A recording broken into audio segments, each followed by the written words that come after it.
Welcome to the Due Diligence Podcast. I'm your host, Robert Kraft, and for more than 10 years with SNN, I've been doing interviews with MicroCap management teams at investor conferences globally as well as online.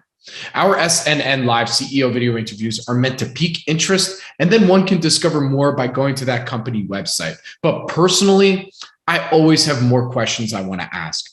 On this show, I'll be chatting with public company executives from microcap companies, and we'll dive deeper into companies that are rarely profiled. Microcap traditionally is overlooked, unloved, and absolutely never featured on legacy financial media outlets unless something material is going on. That's a good story. With my experience interviewing management teams, having interviewed most of them before, I've built up a network of companies, so there will be no shortage of content. Furthermore, this is an opportunity for me to showcase some of the qualitative lessons I've learned from guests on the Planet MicroCap podcast. You can expect high-quality interviews with management teams that may have exposure to broader macro trends that you may never have thought of. One of the many reasons why I love the microcap space. So if you love microcaps and especially love learning about companies before the professionals do, let's start our due diligence. This podcast is for informational purposes only and is not provided as financial, legal, or any other advice. The information is not investment advice or an offer to buy or sell any securities or make any investment. The views expressed by guest speakers are their own, and any reference to third-party products, services, or information does not constitute an endorsement thereof by SNN or its affiliates. SNN expressly disclaims all liability for any individual's use of the information presented in this podcast. My guest on the show today is Brian Balbirnie, CEO of Issuer Direct Corporation. It's a publicly traded company. The symbol is ISDR on the NYSE American. Issuer Direct is a leading communications and compliance company providing solutions for both public relations and investor relations professionals. Their comprehensive solutions are used by thousands of customers, from emerging startups to multi-billion-dollar global brands, ensuring their most important moments are reaching the right audiences via their industry-leading Newswire, IR website solutions, events technology, and compliance solutions. For full disclosure, we're a customer of Issuer Direct's, using their events software and webcast solutions for our investor conferences, as well as publishing press releases through the Accesswire platform. I've known Brian for pretty much my entire career working in microcaps and would consider him both a friend and colleague, and have always admired how he's gone about building and running Issuer Direct over the years.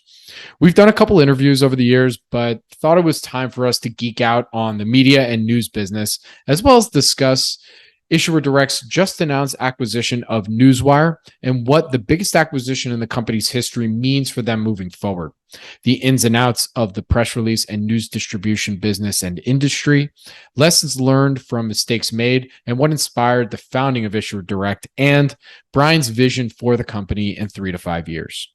With that, please enjoy my conversation with Brian Balbirnie, CEO of Issuer Direct Corporation.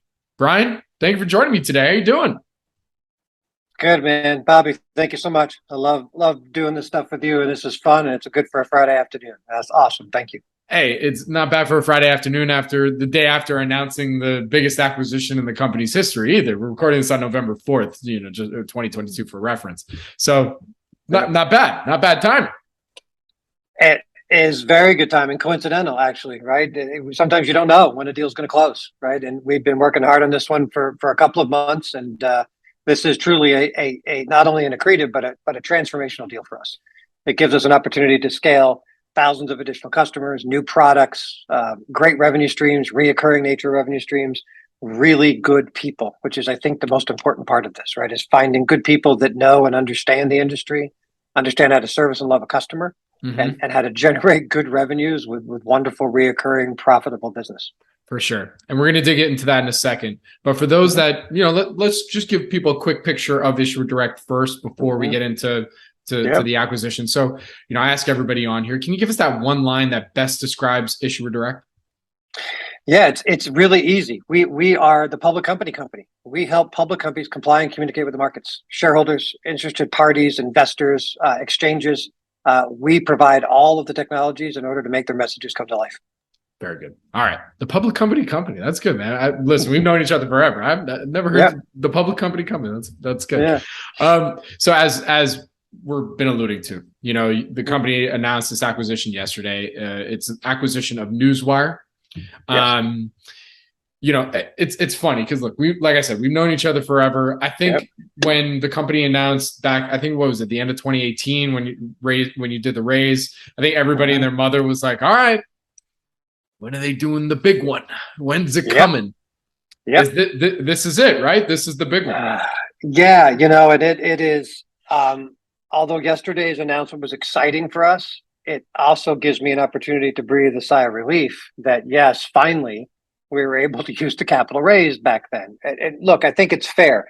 At that period of time, we were looking at 2 or 3 deals, and it was always about, do you have the ability to do these deals? We don't know that we want to sign up and go dance with you if you're not ready.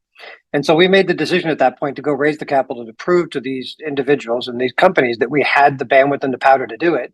And sometimes, the cart before the horse, it depends. We got caught in a situation that those deals didn't work out. And look, I tell you, from today, those companies have not done well. So in hindsight, it's the best thing for us. We've walked away from 5 deals since that time. And so we are very patient. We are very committed to doing the right transaction for our shareholders, for our customers, and ourselves. So sometimes good things take time. Absolutely. And you alluded to a little bit as to why Newswire really was a nice fit for the company right now to do this deal at this moment. So can you tell us a little bit more about what you're acquiring and how it adds to everything that Issuer Direct does? Yeah, and it's funny because we say Issuer Direct because that's who we are, right? ISDR is a symbol. We're the public company, and we have a wonderful brand called Accesswire. 80% of our customers today use Accesswire. And our communications tools, right? So we really, truly are an IR/PR communication shop. That's what we are. We build tools and technologies to help these public companies and private companies comply with the markets and communicate. And some of them as a byproduct use our EDGAR services and some of the other corporate compliance things that we've got. But at the end of the day, as a strategy, we've always said since we raised this capital, we've got to find additional products to get us out of just this IR focus and down the hall to PR. If we can get down the hall to PR, you get corp comm, you get communications. There's so much more there for us to talk about, and the budgets open up greatly. So media database, analytics, social at some point were critical components. Newswire.com and that family of assets has all of those tools. Absolutely. So this is another question I have for you because clearly this is the biggest. Of course, I got a lot more questions for you. That was silly, but clearly this is the biggest acquisition for the company from a size perspective. But from a narrative perspective, would you say? And time will tell, obviously, as things go on. But what would you say has been the most impactful acquisition for Issuer Direct in your career? Yeah, that's tough. We've done some really, really good deals. They've all returned the capital in less time than we believed, with the exception of one. I think the one that stands out has to be Accesswire. I was going to say, right? It really does. I think you ask any of our shareholders, they almost like us are excited like kids. They jump up and down when they talk about Accesswire. They understand clearly what that market is and what the sustained gross margins are and the scale of that business. So it has to be that one. And that's not to discredit any of the other businesses we bought. They've done really well, and we still operate each one of those customers and that segment, and almost all the employees are still with us today. So that's a remarkable thing. But yeah, what transformed the business is absolutely our brand Accesswire. Very good. All right, we're going to come back to that in a second because I want to dig into that in the press release industry as well, because that's clear, at least in my opinion, it seems like that's clearly the direction that you guys are now fully compounding on, is on the communication side, using the Accesswire brand to kind of push that out there. So that's right. For folks that aren't aware of the full suite of Issuer Direct products and services, can you just quickly lay out all of them so they get a better understanding of what your customers are buying? Yeah, people purchase our products in individual form or subscription forms all together. And so let's take a public company, for example. A public company has to submit their financials quarterly to the SEC, and that would include even registration statements or ownership statements. They have to issue securities, right, to their shareholders, whether it's an offering that they're doing or there's dividend processing that needs to be done. And they need to hold annual meetings. This is the compliance part of the business. Those three core products, along with our whistleblower solution that is available through the New York Stock Exchange, is our compliance part of our business. That's where we started. We were the compliance guys. We knew that business well. We operate that business well today. But our communication set's where the scale is, and that really compounds with Accesswire, our events and webcasting business, more specifically quarterly earnings calls. That's where the focus is for us now. There is we want to be known as, in some ways, in the IR world, think about the three W's. It's the wire, it's the webcasting, it's the website.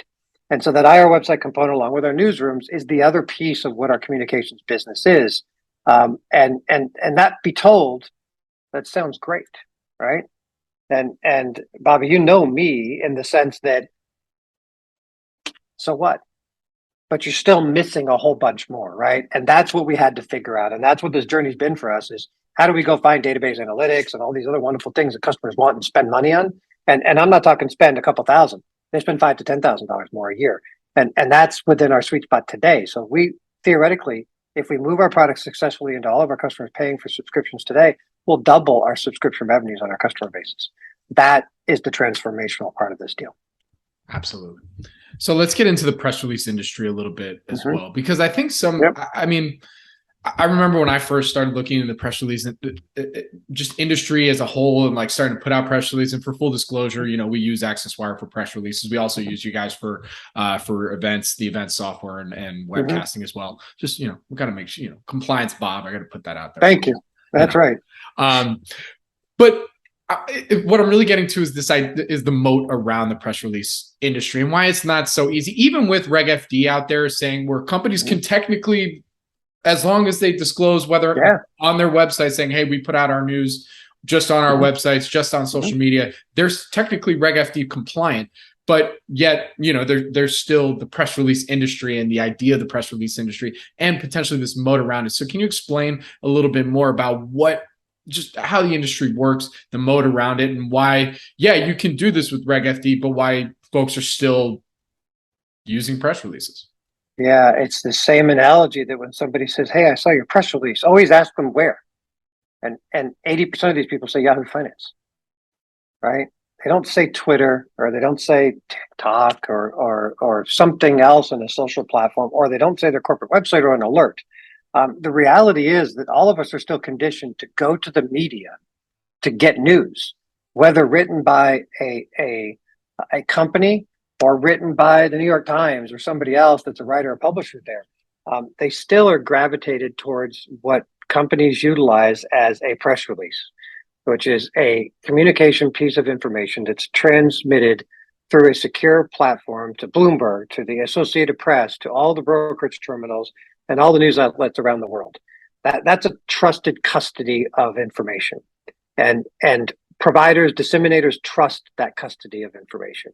And so to think about social media as a dismantling of FD in some ways, to your point, Bobby, right? In other words, the SEC published this back in the day when Reed Hastings argued from Netflix that, you can do another way. And they said, no, you can't. He won. Good for him, right? And the whole news industry really stopped and said, oh, no. This is going to be the end, right? And at that point, PR Newswire and Business Wire were the two most predominant news agencies around the world and accounted for 80% of the news flow in the market. And today, the news has continued to grow by quantity since then, not decrease like everybody thought.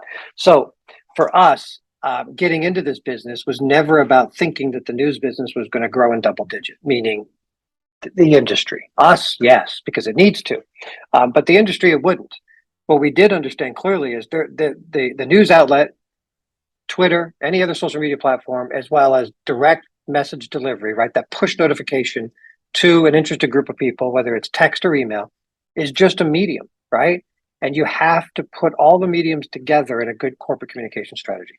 PR represents one, right? It is our predominant one today, and it will always continue to be, but you have to have an answer for the rest. So Accesswire builds all these other components that you can plug in your social media to it. You can plug in your email databases to it, whether internal or external. You can automatically push it to your newsroom immediately. You can share it via LinkedIn immediately. So when you provide your customers that's your defendability about what true fair disclosure is, rather than just using a Newswire. Absolutely. All right. So tell us a little, digging into the industry a little bit more, because I mean, I've sat in on a number of your presentations where I think one of the most popular questions is, hey, what's Accesswire's market penetration compared to some of the, the big boys out there? It's clearly in the top 5, right? Because we've got PR Newswire, Globe. Gosh, they all changed their names so many times. I'm still like, I was about to say Market Wired for a second. Yeah, that's right. But where does Accesswire fit in amongst all the players right now?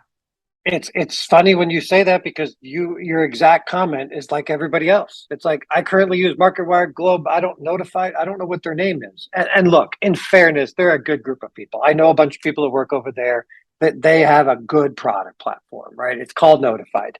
Notified is the second largest. PR Newswire, a Decision family, is still the largest newswire globally. We talked, to your direct question, Bobby, we talked 2 years ago publicly about getting to 3 to 5% of the market.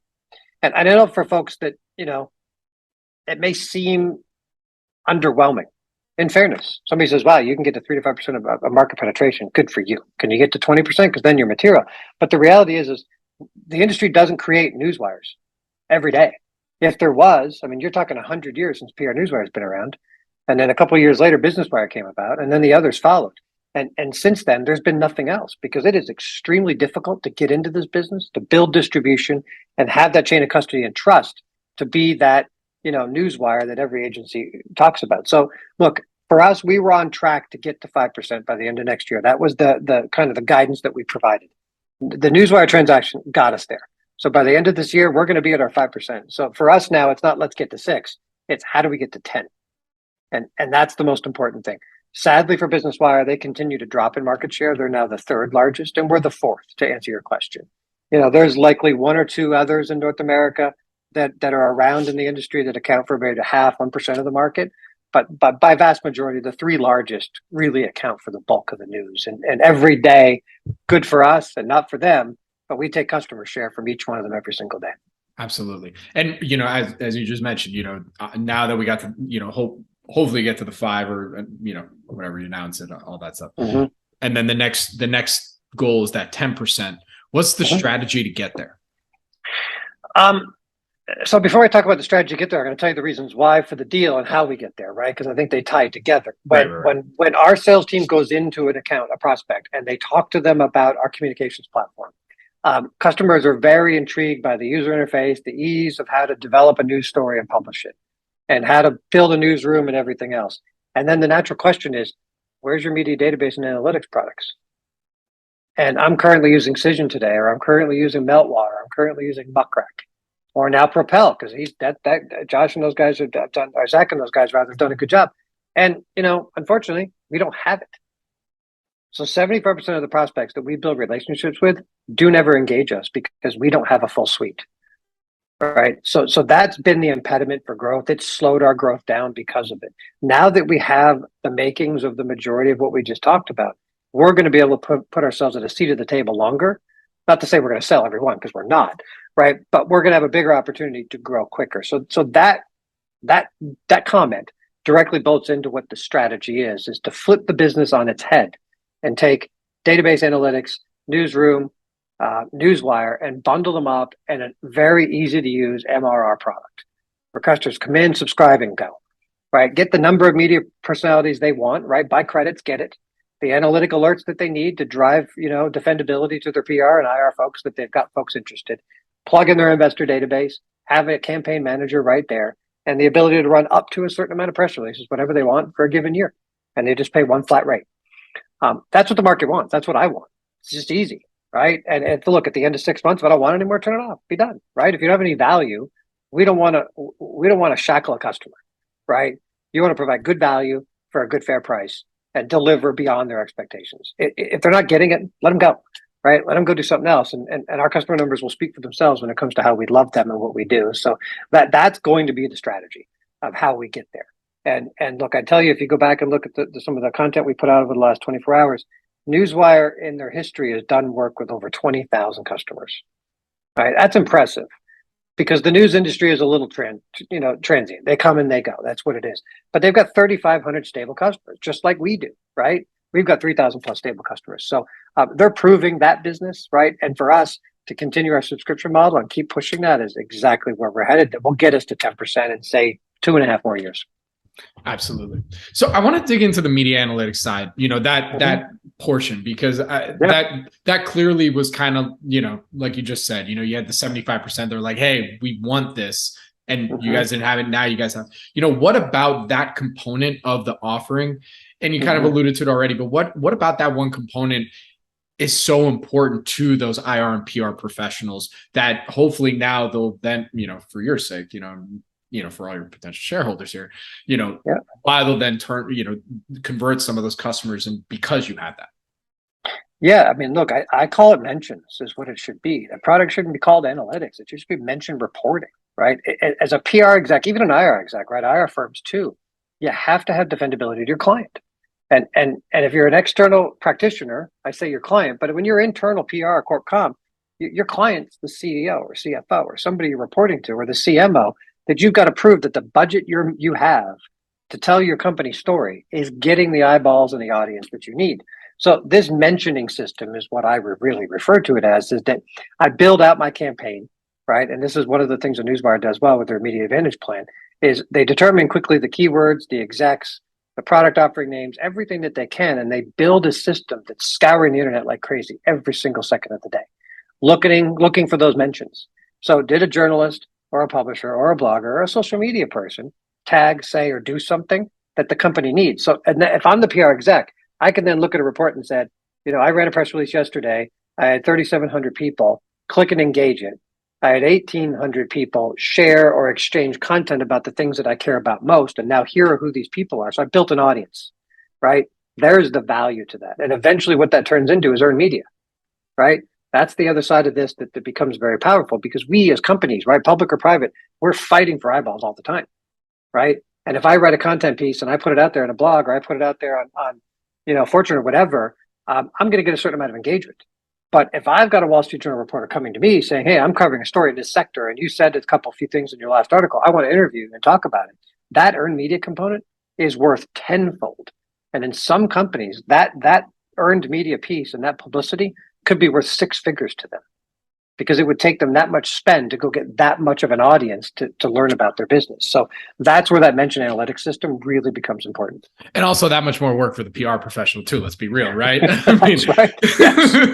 That's right. I've talked to a few PR professionals that are extremely good at what they do, and they're, they've always had mixed feelings sometimes. Well, some do local PR, some do more national, and like they've always had mixed reviews when it comes to putting out a press release, because on one hand they're like, yeah, press release, it gets the news out there, gets that that kind of followership, but it all depends on what service you're using, and then the type of media database that they have and where you can push that out to. But then on the other side of the token, it's like, hey, but you also have to do your job and push it out to your contact list and engage that way, So it sounds like this is kind of a tool for those that may not have built out that side of their own PR business, so that they can report back to their clients, say, hey, look, it's getting to all of these certain places because you're utilizing technology in a different way. That's right. And it ties to a media database too, right? You can get mention reporting and you can get engagement. You get to see who the person is and engaged, but then you need to know more about them. So those two products go hand in hand, because then once you open up that profile, that individual that engaged, you get them to see all the content that they've written, because we're pulling all that in from the community as well, so that you see if they're writing copy on somebody else in your industry. So you get competitive intel, right? So that goes down the hall to the CMO, because they want that kind of data. So it really just becomes a mushrooming effect. And that's the whole idea, is let's get sticky, because then the displacement factor is really hard. And that's what we want to build value against. Right. And at the end of the day, it's building the tech to enable them to also experiment with the type of messaging that they want to put out there to a media database, right? Because a lot of these, I get these emails. I mean, my inbox is flooded with it on a daily basis, right? Of, people pitching me on whatever interviews for here or whatever, So it's just a matter of just enabling them to do that. And so it sounds like previously there's some stuff that they could do that, or if they just paid a lot more money through like Cision or some of your competitors, they could do it that way. They could. And look, and some of them will be fair to them because of budgets. They'll just do a Google alert, right? And that's like, hey, in my mind, when I hear one of my sales team members say that's what the customer said they're doing, I'm like, that's great. That's the kind of client you want, because they've identified it's important, right? And they don't have budget, so they figured out what the cheapest, easiest way to do it is. It's not the best, obviously. And so now you have a built-in member of the community that automatically values this data. Now they just need a tool and a platform to do it right with tech. So 100%. Absolutely. By the way, this is much different than some of the other interviews that I've done, because like I said, I've known you forever. We've used the products. So I apologize if I'm getting in the weeds a little bit, but this happens to be happens to be my bag a little bit. You're geeking out, huh? That's what you're doing. Listen, this is what happens when me and you get together, is we just end up geeking out on this stuff quite often. Yeah. But, let's also talk about your background. I mean, you're obviously founder, CEO of this business. You started at, what was it, 2003, right? Yeah, the idea came about 2004. We started building the product in 2005, and we went to market 2006. Yeah. Wow. So what were you doing prior, and then what gave you the inspiration to go on this journey to where you're at today? Yeah, look, I tell people this in short form, and I'll definitely unpack it, because I think it's important to tell the whole story.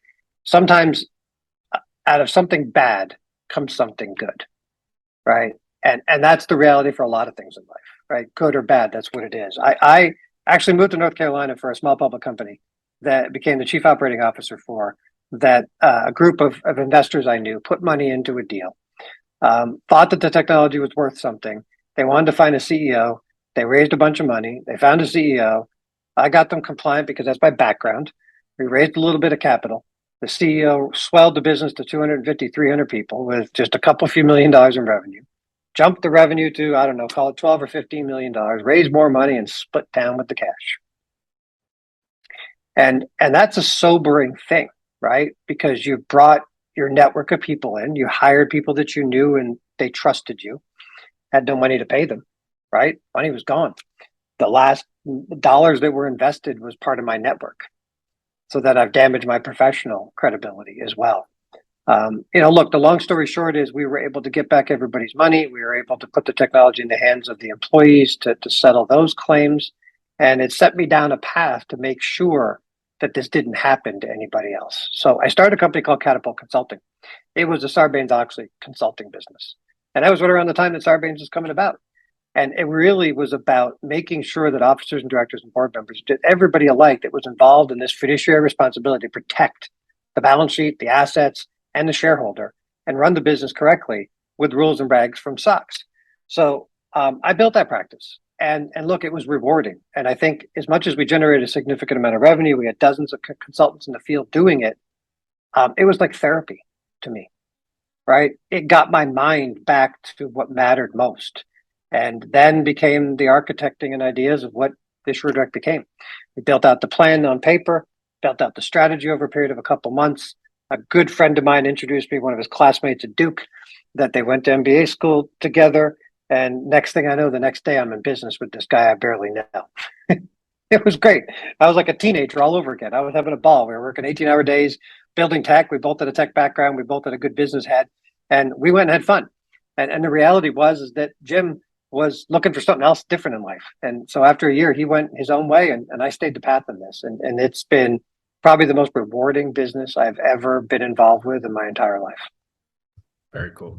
All right. That's great. By the way, you do on the IssuerDirect website, I invite everybody to go check out the Our Story link, because it actually gives a great little timeline of, when the company was founded. You got to update it now, it's only the I know. You got to update it a little bit.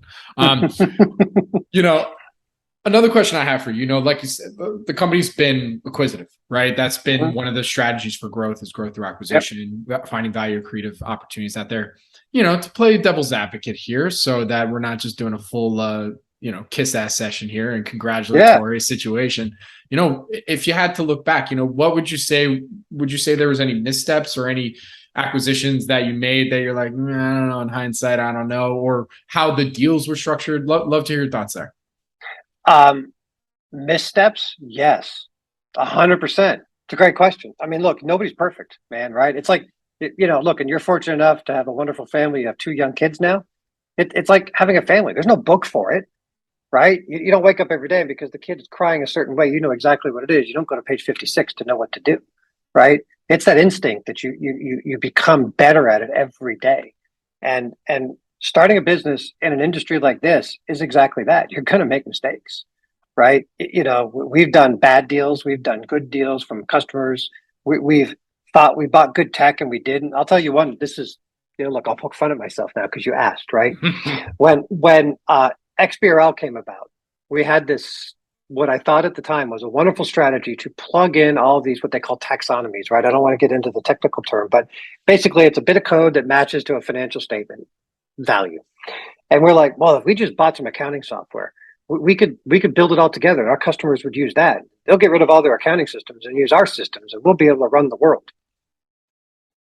Stupid, just stupid, right? Thankfully, we didn't spend a lot of money, a couple $100,000, and bought this guy's product, and off we went. And about 6 months later, I'm like, this is the dumbest thing I could have ever thought about doing. So, like Office Space, we took that out in the back and we burnt it, and we moved on. So yeah, we make mistakes. My job is to make sure that we minimize those, and there's more good than bad. And I would never say that any acquisition we've done that's been bad, right? I think some of them have been more delayed than not. And I'll give you a more recent example. We bought this product right around the time we raised that capital. We bought this webcasting solution because our webcasting product was a legacy product that needed to be redeveloped. So we bought some scale and a new product with a bunch of customers. And we thought that we was going to be one of the best things we could ever done, and built a model out like you do in any company. You have to build some defendability to your board, is that we're going to invest X amount of dollars and it has to repay itself in an X period of time. In order to have that, you have to run some analysis, right? There's going to be good and bad things that happen in the world, the markets, whatever. And at worst case, what will it do? The problem is, at worst case, it was times 5, right? Because there was government contracts that were involved, and because we bought the business, we were a different entity. The government said, "Get lost, can't do business with you," right? You had companies like Dell that spent hundreds and hundreds of thousands of dollars that used us, decide to internalize everything without notice and move on.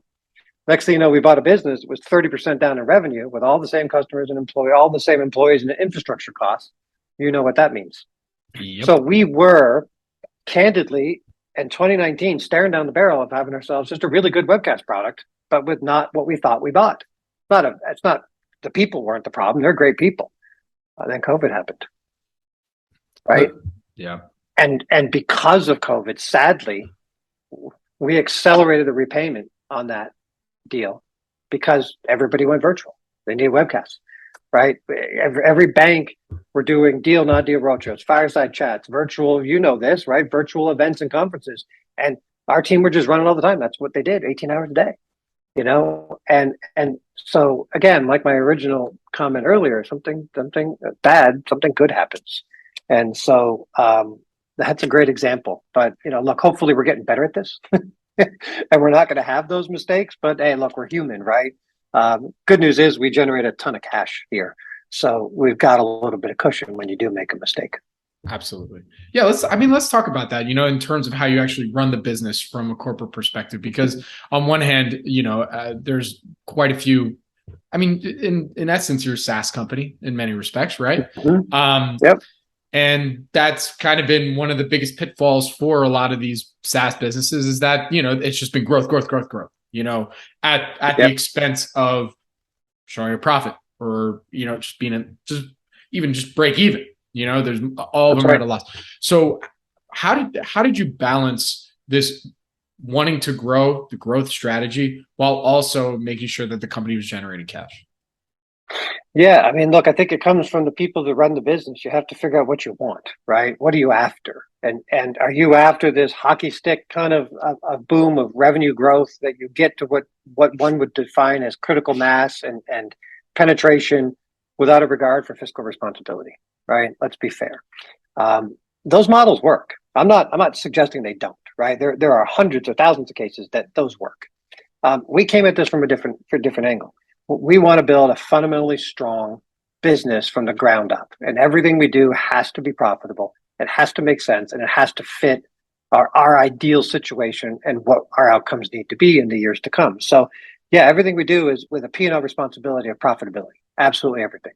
And you teach that to people, and they then become that natural at it. My entire sales organization, my operations team, they're always caring about that because we incent them, right? That's how they make more money and bonuses. So you get buy-off from everybody that is focused around generating your own free cash from operations, and not depending on somebody else to fund your business. Now, look, for us, it's a stable business, good amount of cash, great profit, good history, but there's no hockey stick, right? So our shareholders understand that. They're playing the long game with us. They're not in any rush like us, and that's a good thing, right? But at some point, let's be fair. We got to take this, $23 million business that we've got, and now we added a bunch more to it. So we're like 36 million now and running on a pro forma basis. We got to get it to 50. We got to get it to 100. I understand that clearly, but we're not going to do it in an irresponsible way. We're going to do it continuing the same path that we have from generating cash and making money every quarter. That's fundamental to us first. Absolutely. So I also have to ask about share structure question here, because I think there's, if you just look at one bit, especially even this morning, the stock's up, it's anywhere between 5 to 15% already on less than 10,000 shares traded, right? Yeah. So I think, is there like 3 million in the float, right? As of today? Okay. Yeah. Was that a conscious decision when you just put the structure together for the company? Because it's very, not a lot of microcaps are structured that way. So I'd love to hear your thoughts there. It's what is the correct way I could say it? It's bass backwards. Can I say that? Yeah, right? We're good there. We're good there, right? I mean, everybody knows what I mean. That you're right. Let's be blunt. It's counterintuitive, right? If you analyzed any NYSE American listed company, right? I know. You see this on OTC. You don't see this on NYSE listed company. That's right. You quickly find out that when you do an analysis of say 250 million market cap and lower, regardless of exchange, right? The companies that typically have the number of shares issued and outstanding like us end up being community banks or something like that, right? Which is a very different type of organization as a public company than we are. We love our equity like gold. We don't want to give it up, right? We don't. And where we do it the right way at the right times. And so, look, that is a good thing. But to your point, let's be fair, it's also a bad thing as well, right? Because then the end result is like today, right? Is nothing can breathe, and at best case, you're 10,000 shares. Maybe we'll trade 15,000 shares today when it's all said and done, right? Who knows? And that's probably twice the average daily value, right? And because we did a transaction, that's your liquidity. Not really liquidity, but here's what I would offer folks that are listening to this is that take the percentage of shares traded in a day or the average volume against the total issued outstanding and apply that percentage to a company that has 50 million shares or 100 million shares issued and outstanding, and look and see if the percentages of their average daily volume are the same, right? So in some ways, it is not much different. It's just psychologically, this company's only trading a couple thousand shares a day. Heck, I think, Bobby, I've seen some days that trade 400 shares, right? So here is the really good part of that, which sometimes is bad, is that I, like probably 15 other people, don't want to trade a share. They hold it. And so when you add up those 15 people, it ends up being 85% of the company almost, right? So that's an honorable thing. And that's what gives me the passion to do what I do and the rest of our team here because of that, right? And so that's a great thing. But look, it's my responsibility at some point is to drive additional eyeballs to this, to be able to everybody to free up a little bit at some point. And as the business scales, that volume thing takes care of itself, right? And what you want to do is get it to 25,000 shares a day and beyond. But you're going to have more than 3.7 million shares to do it, right? Absolutely. So getting back to the business itself, and look, you've been out there going to conferences over the years. I mean, been at my conferences, the whole bit. Yep. What would you say investors still get confused when they think about Issue Direct as a business? I think in years past, right, and that's a fair question, is we have this or have had these two parts of our business, right? We talk about compliance and communications. We have this growing communications business that is being desperately hampered by the declining compliance business.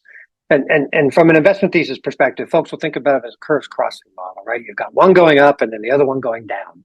And at what point do they intersect before you start to see that the impacts where this can really take off? And so I think for probably 2 or 3 years, and years past, call it 18, 19, and 20, that was a big issue for us, right? That the compliance business was shrinking at the same or greater rate than the communications business was growing.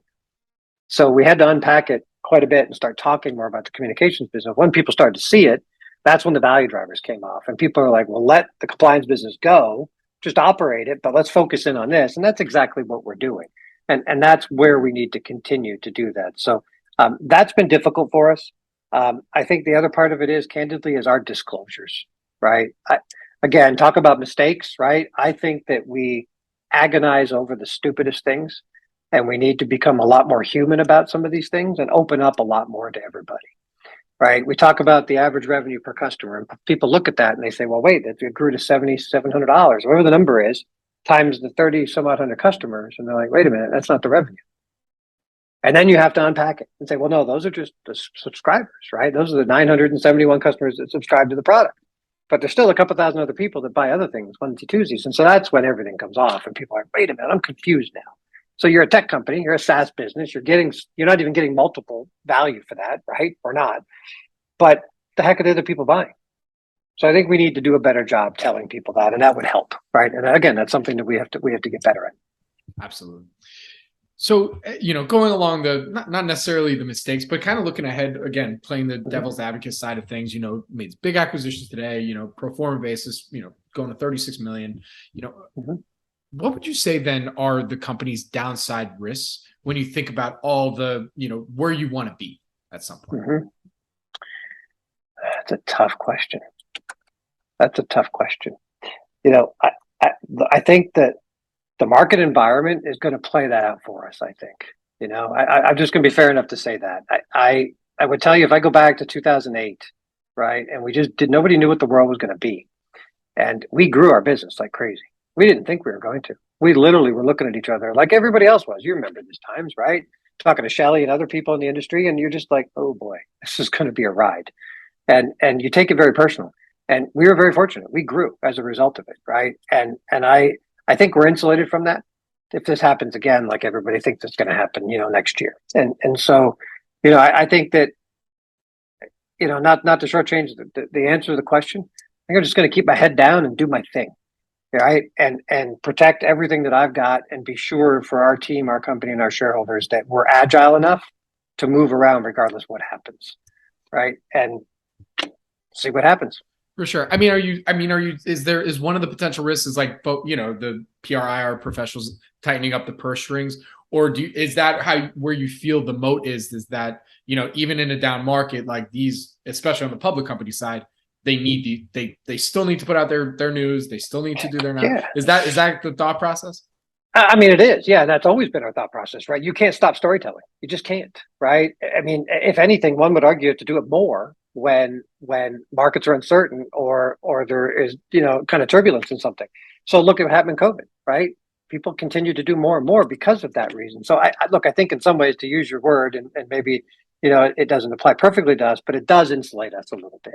I think the second part is, let's still be frank today, because we're the little Newswire, we still have some elasticity in price, right? So if PRN and BW are still at, thousands of dollars for a press release, we can still be well sub that and provide greater value. So what I would argue then and say is, if I'm a customer and I'm a PR exec or an IR exec and I'm using BusinessWire and my boss is yelling at me to cut costs because the world's coming to an end, you can only go back to the well, meaning BusinessWire, to ask for a discount so many times. And they typically raise their rates every year, regardless of what the markets are doing. Yep. So that's where we're going to benefit, right? And so I think, to your point, we're insulated in that regard, right? Do we see some turbulent changes in other parts of our business? Sure, right? And what I mean by that more specifically is that we all know this. Everybody listening is going to identify this, because a lot of us did it when we were all at home. Bought more stock, right? We invested in the markets, and then you had all these meme stocks and you had all these SPACs. So what happened with the number of shareholders in every company is they increased 20 to 50%. So what did that do? That drove compliance work. That's why we always say to people, hey, our compliance business is going to decrease. And what does it do? Every quarter it increases. And everyone's like, wait, you said it was going to go up. And I'm like, the number of customers really aren't changing. It's that the transaction sizes are growing because the number of shareholders. So in down markets, what happens? The number of shareholders decreases, right? So that business will retract, and we'll see that happen. So that's going to be an issue for us. But candidly, we expect that. We've messaged that. Everybody knows it. And as long as we get the benefits of what we talked about there a second ago on the communication side, we're going to be fine. All right. So now, from what you can tell us, in your opinion, where do you see the company, or where do you want to see the company in 3 to 5 years? And what would you say are some inflection points that will get you there? Yeah, look, I'm realistic in the fact that the business is still going to continue to be a market leader and disruptor in everything that it's doing today, but is going to have to fend off a lot of a new entrants into the market. We are looked at favorably a lot of times, and people try to do the same things that we do, which is great. It's flattering. So we're going to have to continue to scale our innovation. And you know this, right? You've used our product platforms for years. They're good. They're stable. You have a good support system and people in place and good product pricing, but we need to innovate the heck out of these things, right? And that's something we're going to have to invest in. And I think, look, any investor that will look at our P&L statement, and when they analyze R&D as a percentage of revenue, we're a fraction of what our competition is. We're a fraction of what our industry is. And so we've got to spend more money there and balance out our SG&A a little bit to ensure that we're doing this innovation at the right intervals and at the right time to stay ahead of what's out there. So I think that's going to be critical for us to do. The good news about Newswire is they come along with 10 really good developers. We add them to our team, and now we've got a good systematic approach in flight here right now to get us to where we want to go technology-wise. But I think the last one is brand. We've got to fix our brand, right? This, people call us ISDR, right? Because we're in the markets, right? We're issuer direct, but we're a communications company led by Accesswire and now Newswire. And when you think about the brands that Newswire has, they have pressrelease.com, newswire.com, mediadatabase.com. I mean, there's wonderful asset libraries there that drive thousands of customers every year to their platform to purchase something, and they're going to buy it from issuer direct. That's confusing, right? And so we have talked about this publicly for a while. We've got to fix that. The first step in the deal yesterday that we announced is getting the news brand business down from all the brands that we've got to Access Newswire. And eventually what's going to happen is that is going to be the driving force of what the business is, all focused around what Access is. And at the end of the day, it's obvious, right? It was kind of staring us in the face all along. And I remember talking to you about it, right? Because I trust your opinions. And we talked about names and ideas about what this would be. And, when I thought about it, I'm like, wait, this is the name, right? We've been providing access to our customers to everything that they want, whether it's customers that they want to achieve, it's investors or shareholders, it's the markets. We're providing the access platform to get them there. So we've got a very clear directive internally, strategically, to get that fixed quickly. But as everybody knows, there's regulatory things to do in order to do that. So it's going to take us some time. Absolutely. All right. So my final question for you here today, listen, you've been running this business now, like we said, since 2003, 2004. It's almost 20 years, public company CEO for most of that. How you doing? Let's go. Are you still enjoying that side of it? I mean, it's no easy task, I mean, there's still a lot more, it sounds like, to go. Yes. Talk to me. How you doing, man? Look, I'll tell you, I say this to everybody. If I'm not having fun, I'm not doing this, right? I truthfully, today I'm a little tired. You know what I mean? Like, we spent 3 solid, hard months in due diligence and tried to run the business at the same time and work day and night. And things like this. When you get down to the wire, you're working at 1 o'clock in the morning, negotiating. You're up at 6 a.m. trying to brief everybody and update docs and, get to closing on the same day, an announcement that you have earnings, and to go through that preparation and audit committee and board meeting. So you burn the candle, right? And so for right now, I'm tired, but I'm not tired for anything else other than just right now today, right? As far as the business is concerned, we're having a ball. Love the heck out of it. Going to keep on doing it. I'm 50. I'm going to be 51 here in a couple of weeks. And I know that my kids will say that's old, but I got another 10 plus years at this, and until somebody kicks me out, I'm not going nowhere. Listen, Grandpa, Yeah. Yes. That's good stuff. You actually, but Brian, with that, where can our audience go find more information on Issuer Direct? Yeah, it's easy. It's a couple domains, right? issuerdirect.com. You can follow us on all social media handles at the same name, at sign in the company name on LinkedIn, accesswire.com. Not that I post a lot, but you can hit me on LinkedIn and Twitter as well. I am there most times. I'm not just reading, trying to catch up with the world. And love to talk to you guys. Absolutely. Well, Brian, thanks again for joining me today. Really do appreciate it. Good luck. Stay safe. I look forward to our next chat. Likewise, Bobby. Thanks, man. Thank you. This podcast is for informational purposes only and is not provided as financial, legal, or any other advice. The information is not investment advice or an offer to buy or sell any securities or make any investment. The views expressed by guest speakers are their own, and any reference to third-party products, services, or information does not constitute an endorsement thereof by SNN or its affiliates. SNN expressly disclaims all liability for any individual's use of the information presented in this podcast.